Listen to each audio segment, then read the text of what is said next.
Later today, one and only Mr. Dion from Dion Talk is going to do a live stream where the topic is make broke a journey. And I have no idea what that means. So I'm going to learn just like you. Dion, what do you got? Thanks, Mike. I appreciate this. So actually, I do appreciate you guys being a sounding board, because sometimes I get an idea where I think this would be a great topic I would want to hear because of something that's going on in life. Mhm. And maybe it's not something that's meant for YouTube land. So we'll know by the end of this video.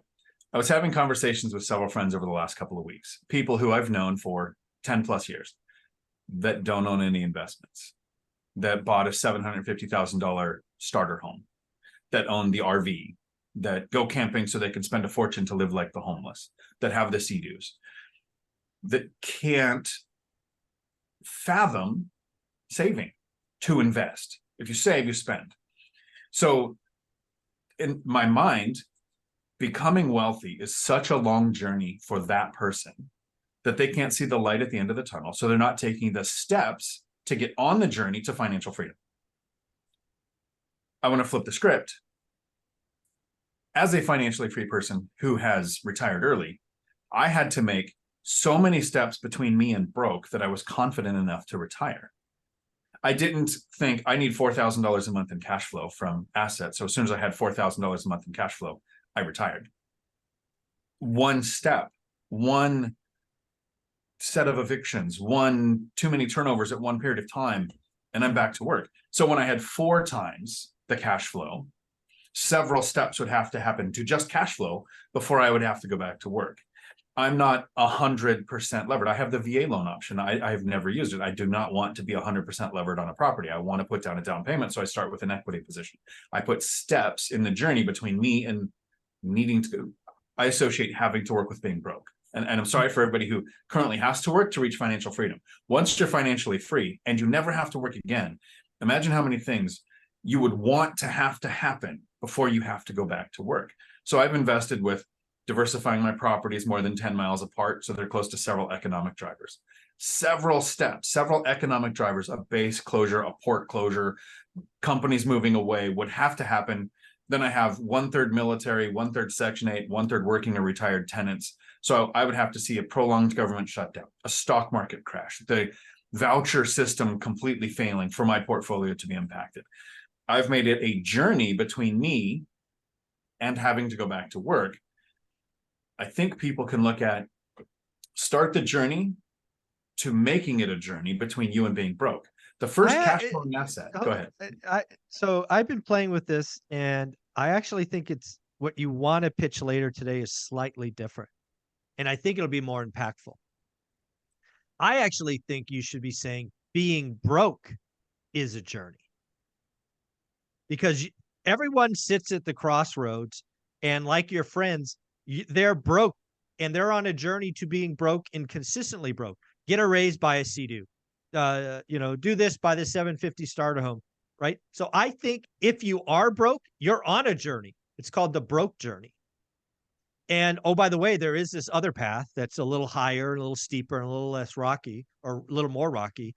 That is the one to financial freedom. It means don't buy the Sea-Doo. It means rent them for the weekend if you want to go, do that. So I think it's being broke is a journey. And here, let's be clear. You're on one path or the other. You're either on the broke path or you're on the financially free. There is no middle ground. That's what I think the topic is. What do you think, Matt?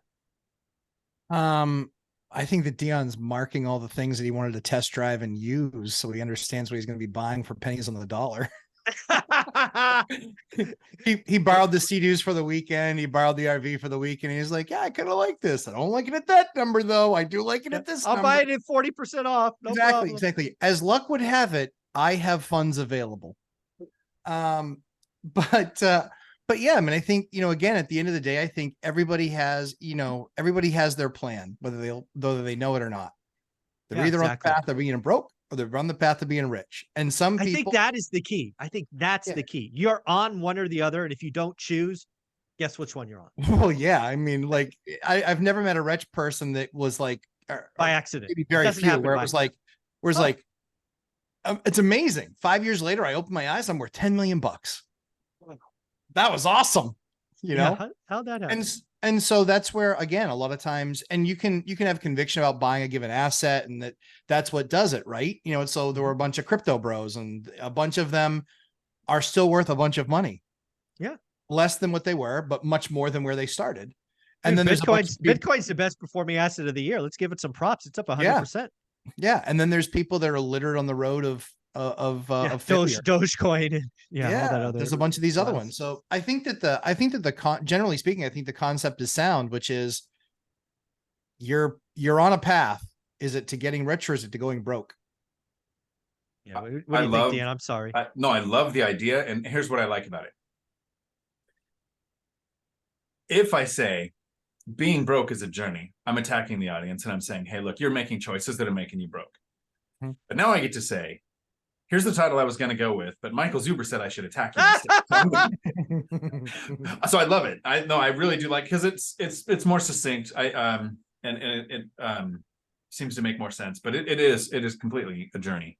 And then I can wrap up with, so let's make being broke a journey that you would have to go down. You would have to lose your assets. You'd have to lose your cash flow. You'd have to not have reserves. You'd have to do all these things. So these are the things that you can do to stop that once you are on the right path. Well, and you could also go the other way, and you're on this path of being, broke as a journey. You're on the broke path. There are bridges, right? You could decide anytime, like you were broke, right? You shared this weekend, Dion, you got divorced. You were $360,000 in debt. Bankruptcy wasn't an option.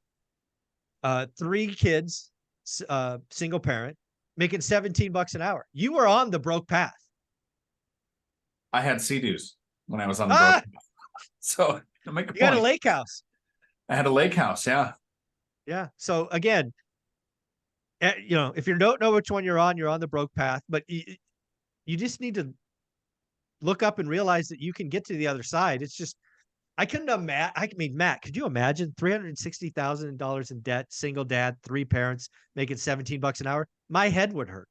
Yeah. I'd have a heart attack. I'm never been more thankful that I've not ever bought a Sea-Doo.